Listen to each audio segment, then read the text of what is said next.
And let's go now to the newsroom for Diane Atwood. Hello, everyone. Hi, Diane. Tonight on Alive and Well, you are going to hear from a woman who recently learned she had HIV. Now, that means she's infected with the virus that causes AIDS. You will not see this woman's face, only a silhouette. That's because she hasn't told her family yet. In a minute, she'll tell you why. But first, she wants you to know how she feels when someone asks how she was infected. It's often the first question people ask. I have a problem with people asking me, how did you get it? I've been with a lot of my friends who have revealed that they have HIV, and you know, I wonder what people's motivations are for asking that question. The modes of transmission are really limited, and they're very well known. Is it a way to judge these people? Am I a poor innocent victim if I got it through blood or because I was raped by a man who had HIV? And does that mean then that I'm a bad girl if I at one point in my life used drugs or got it through unprotected sex? I'm still a human being. As far as your family, do you have a supportive family in general, do you think?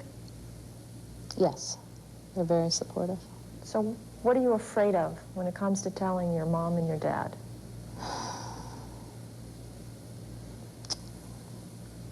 Some of it is, I guess I feel that I would have to take care of them because they're going to be really upset.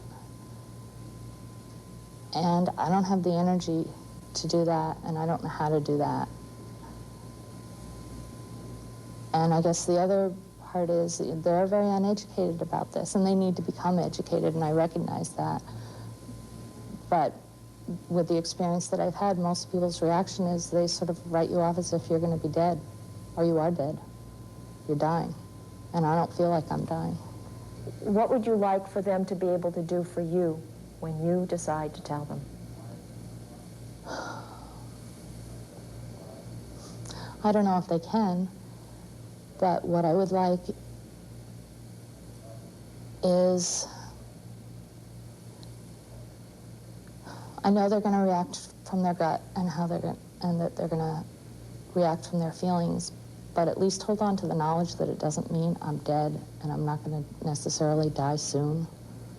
I don't think my family will discriminate against me. Tomorrow, she plans to tell her family. Coming up on News Center at 6, you'll meet another woman with HIV. After 3 years of silence, she's decided no more secrets. Watch for my News Center special assignment, Women of Courage Living with HIV, on News Center at 6. And I'll be back again tomorrow night for Alive and Well. All right. Thank you, Diane. Since the medical community first identified acquired immune deficiency syndrome, or AIDS, 11 years ago, it has hit at least 240,000 Americans. And that's just the number of reported cases. In the beginning, it appeared to be a disease of gay men, but it soon became very clear it could hit anyone, including women. NewsCenter's Diane Atwood is on special assignment tonight to bring us some of their stories. Diane? Well, Cindy, until 3 years ago, no cases of women with AIDS were reported in Maine. Today, there are 18, and many more women who are HIV positive, symptom-free, or with symptoms that don't yet meet the definition of AIDS. Tonight, you will meet Irene Snow. She has HIV, and until now has kept a low profile. But she decided being part of this special assignment, Women of Courage Living with HIV, was far more important than staying silent.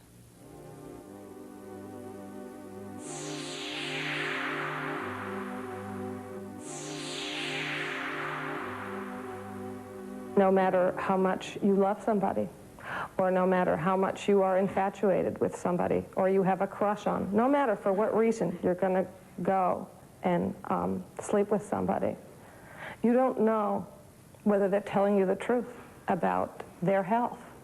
Now, they may not know themselves.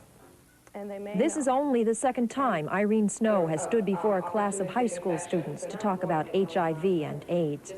For the past 3 years, since she found out she was HIV positive, only her family and closest friends have known.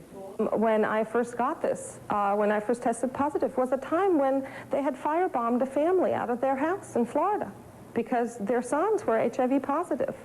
It was not a climate that was conducive to coming out and saying, you know, hey, here I am, I'm HIV positive.